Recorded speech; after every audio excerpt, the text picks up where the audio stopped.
Welcome back, everyone. Well, congratulations if you're somebody who just picked up a Google Pixel 6. There's a lot of capability with this phone, and honestly, it is one of my favorite Android phones as of right now.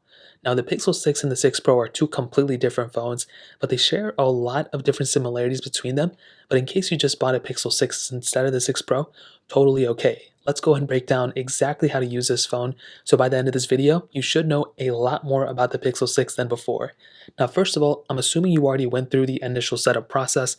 It's very easy. There is a lot of personal information within there. So I'm going to let you do that. It's essentially when you boot up your phone, that's pretty much the process.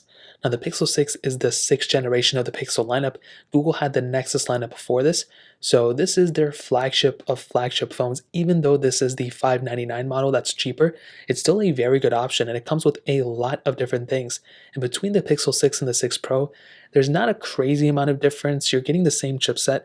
I think there's a difference in terms of RAM, but you're still going to be getting the same software updates, and a lot of the core features are built in with both of these phones, which is beautiful. Now, starting off with the outside, you have a beautiful display. It's 1080p, and it is 90 Hz. It does go up to 90 Hz, which is really cool. The Pixel 6 Pro goes up to 120 Hz, so this one at 90 Hz is really cool. It looks very good, and it will save you a little bit of battery life compared to 120 Hz, which is really nice. You have a front-facing camera right here, which is beautiful. I use front cameras all the time. Now on the right side, you do have your power button and your volume up and down buttons as well. So if you want to go ahead and turn on or turn off your phone, you can click this power button and you can see it'll shut down your screen. And you can also use the volume down and volume up buttons to pretty much turn up and turn down the volume. Now on the bottom, you do have your USB Type-C port. Now this is exactly where you go to charge up your device. So if you have the USB Type-C cord from your phone, from your box or whatever, you can plug it in here and pretty much charge your phone. Now on this side, or on the other side, there's not a whole lot going on. You just have your SIM card eject and eject, slot. So if you have your SIM card eject tool from within your box, which you probably should have it, you can just simply input it into that little hole right here, and you can take out that SIM card eject little option you have here, put in your SIM card, and then literally place it back within here. And by the time you do that, your phone should be up and running, which is awesome. And on the back of the phone, you don't have anything super crazy, just that standard glass back. You do have wireless charging, which is beautiful. I like that a lot. And you have your camera set up here. You have a wide angle lens and an ultra wide sensor as well as a microphone and flash right here too. So overall, I would recommend putting a case on your phone and getting a screen protector and all that good stuff. But this phone seems pretty durable. It's a very premium feeling device too, which feels really good in the hand, and I'm obsessed with it for sure. Now, when you go ahead and actually get onto the lock screen, before you even actually get into your home screen, this is typically where you might end up. Now, at the top, like I mentioned, camera right here. And on the right side of the camera, you do have a little bit of information. You have your battery, Wi-Fi, all that good stuff. The left side will pretty much house any information about your cell carrier. So if you have, AT&T or Verizon, it'll go and show you that, as well as any, bars or anything like that. Now this right here is your time. You can tinker around with some of these options in the settings, but this is a really cool way to just check the time really quickly, as well as the weather and the date and time around your area as well. So the first third of the display is pretty much that. Now this middle portion is actually just full of notifications. So whenever you get a notification or anything, they will pretty much populate right here, which is really cool. So you can quickly just turn on your phone and see your notifications here from any application. Now, this little hole right here is essentially where your fingerprint sensor goes. The Pixel 6 has an inbuilt fingerprint sensor in the display, so if you have it set up within the settings, you can literally just rest your finger here, and you can actually pretty much, unlock your phone. So that's pretty much it for the lock screen. Now we can swipe down and actually get into our control center. So this will allow us to quickly toggle in and out any other options or anything that we have set up. So Wi-Fi, Bluetooth, flashlight, the brightness up top too. If you want to increase or decrease your brightness, you can go here. You can also swipe to the other side and get a lot more toggles as well. And I think you can keep going, but you can also go ahead and click this little edit button here to actually add more options. You can also go and click here to get into the settings. Now for the time being, we'll get into more of details in a second, but we're going to go ahead and swipe up and we'll actually be able to get into our home screen. Now also, if you don't want to go ahead and click the power button every time, Pixels support double tap, so you can double tap on the display and turn on your phone that way too. So let's swipe up once more and we'll come into our home screen. This is, I'm pretty sure most of you may already know what home screens are, but here you can go ahead and add widgets, you can add applications that you want, you can still access the status bar as well as the control center by swiping down once more. If you swipe up, pretty much this is just a quick toggle of all the little notifications you have and everything, as well as the quick control centers up there.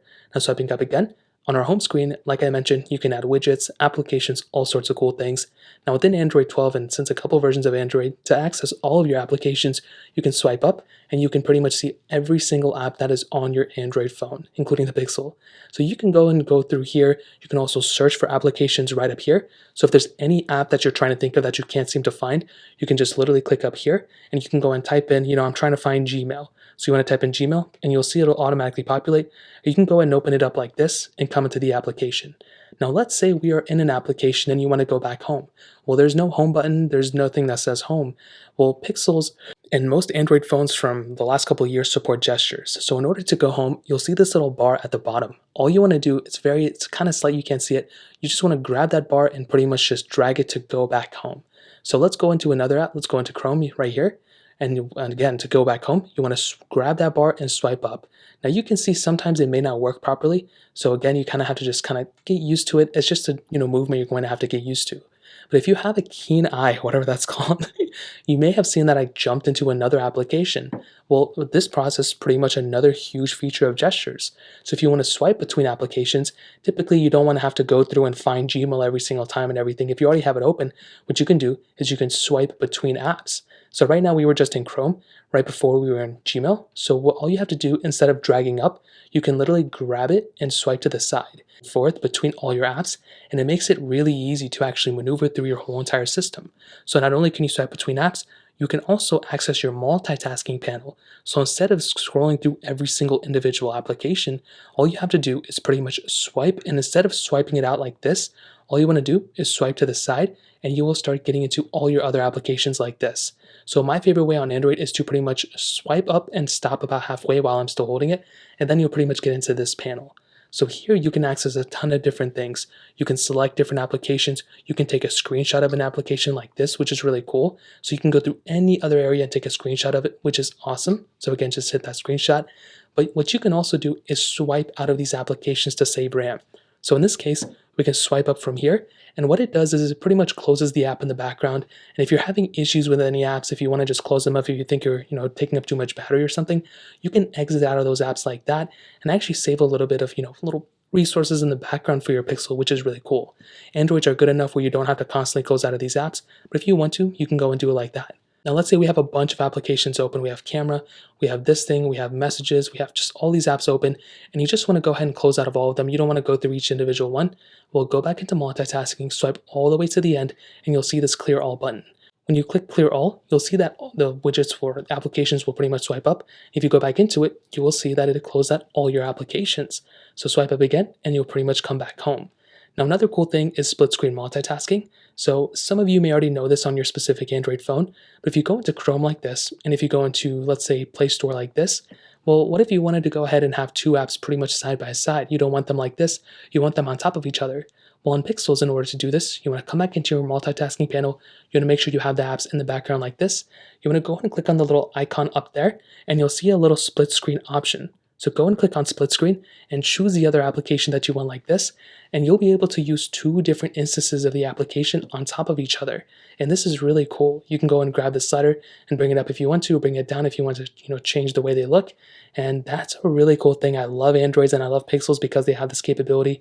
If you want to go ahead and swipe out of it, all you have to do is grab this little icon, bring it up, close the app, and you can come back home, and then that'll pretty much go out of the way. Now, if you want to go ahead and bring an application from your application drawer, like we mentioned earlier, and you don't want to keep bringing it, and you don't want to keep searching for it or anything, you can go ahead and just take the application, hold it down, wiggle it around, and you can go ahead and drag it to your home screen. So this is great for any applications that you have, such as phone and messages. Again, everything is pretty much self-explanatory. If you want to make phone calls, go into phone. If you want to make messages, go into messages. If you want to make a contact with somebody, you want to go and click contacts and then add the contact to them. Now, another cool thing with Pixels that I'm sure most of you know by now is you can go ahead and actually utilize any other home screen that you want.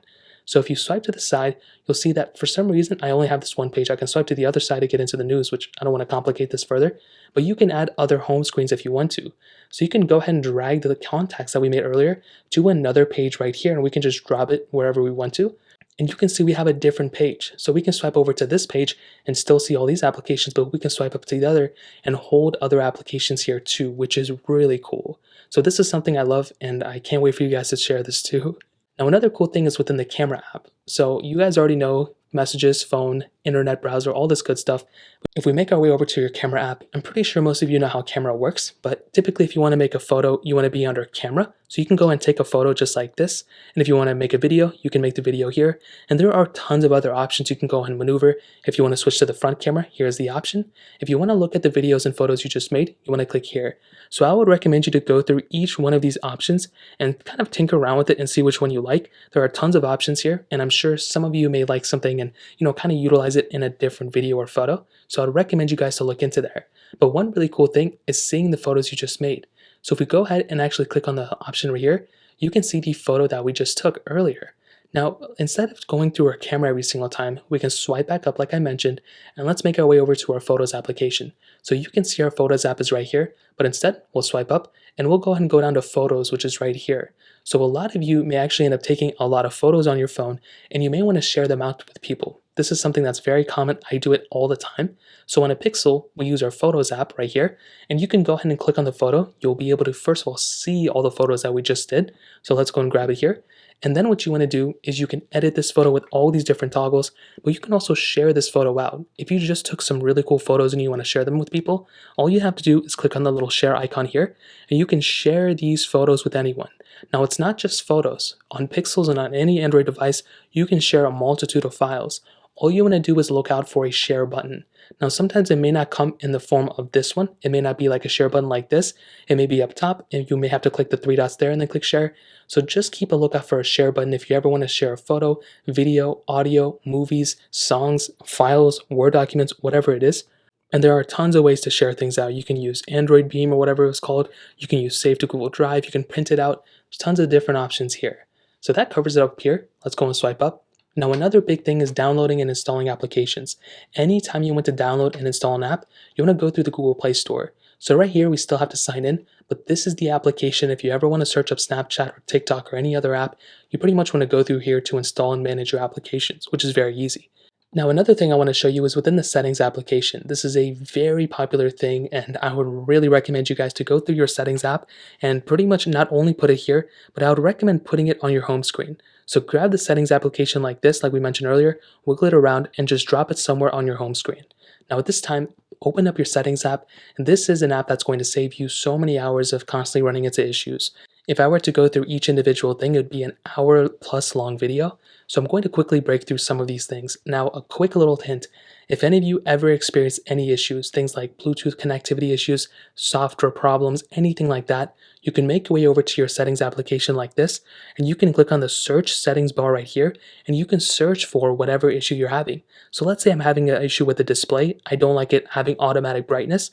Well, I can go ahead and start typing in display like this, and what's going to happen is it's going to start giving me a lot of different options that I can choose from.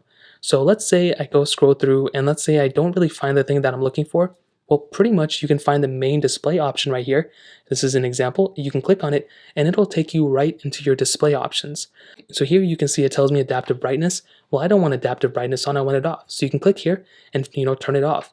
And this goes with every single option. So you can always click the back button to go back, and this goes with every single option. So keep that in mind. If you're ever having issues with anything, go to your settings and try to find the issue. It's very easy to fix. You just pretty much search for it and you're done. So the first couple portions up here are just, connectivity, Wi-Fi connections, Bluetooth connections, notifications, and apps. But one of the big things I want to show you is actually kind of towards the bottom. So after battery and storage, after sound and vibration and all this stuff, you'll see this little option that says system. What you want to do is you want to click on system and you'll come straight into here. So here you'll see a bunch of different things. But what you want to look out for is a system update option. So you want to go and click on system update, and it's going to allow you to actually update your specific Android phone. Now this is very important. I will recommend you all to pretty much just keep on the lookout for actually, any updates that come onto your Android phone. It's not a guarantee, but most of the time that you pick up a brand new phone, there may already be an update for it. So I'd recommend installing any updates and pretty much just keeping a good eye on updating your phone to make sure it's as stable as possible. Again, you don't really have to do it every day, but I would recommend every week or at least every month checking here and seeing if there's an update for your specific Android phone, especially for Pixel, because these things get a lot of updates. So I'd recommend you to actually check it out. Now let's say you're already updated and you're already good to go. Well, again, we can always go back by swiping on the edge like this with our gesture, and we can even do it again without clicking that back button, and you can pretty much come back to your setting. Now we can swipe back home, and you'll pretty much come back home. Again, the settings app is important. I recommend you all to look through it. Now another thing that's important is screenshotting. So we did mention earlier that you can take screenshots by clicking here, taking a screenshot of your app, but you can also use the buttons. So if you look on the side of your phone, you'll actually see your volume down button and your power button that we talked about earlier. So to take a screenshot, all you have to do is pretty much click the volume down button and the power button at the same time. So just click like this and you'll see your phone actually blink at you. And here you can see you took a screenshot. So then you can go ahead and click on it here and jump straight into the screenshot if you want. But let's say you didn't get a chance to actually click on it. Well, you can always make your way over to your Photos application like this, and you will pretty much, if you swipe back, pretty much be able to see that screenshot that we just took. I don't know which screenshot it was. I think it was maybe this one, or whichever one it was. And that's exactly how to do it. Now, finally, I will tell you how to actually turn on and turn off your phone. So we talked about earlier how to turn on your phone by clicking this button and holding it down. But if you want to turn off your phone, the process is actually very easy. If you look to the side, instead of clicking the volume down button and the power button, that's how you screenshot, we want to go ahead and click the volume up button and the power button, and that will actually allow us to shut the phone down. So let's go and try it. Let's click the volume up button and the power button, and you'll see you get into this little panel. Now this will allow us to make an emergency call if we need to, power off our phone, and even restart our device. Now there's another way to actually get into the same panel too. If you swipe up, like we mentioned, you can swipe down to get into this panel. You can swipe down once more. And like we mentioned with all these toggles of how to screen record and how to Wi-Fi connections and all this stuff that we talked about earlier, you'll see this little power button right here. So if you're ever having any issues with your phone, you want to power it off, instead of clicking those buttons, you can just click on this power button right here. You can also turn off your phone like this too. It's a very easy process. You can click restart and your phone will pretty much restart on itself. And that's pretty much it. As of now, you should have a pretty good understanding of how to use your Google Pixel 6. Again, it's nothing super crazy. If you used any other Android phone before, it's pretty much the same process. Luckily for you, this device is going to get many years of software updates, and it's going to be around and relevant for many, many more years to come. So that is pretty much how to use it. If you guys have any other questions or anything like that, let me know in the comment section below. Hit the like button, that would mean so much, but definitely hit that subscribe button. More importantly than everything else, I love every single one of you guys. Hopefully I'll catch you guys in the next video. Peace out till then.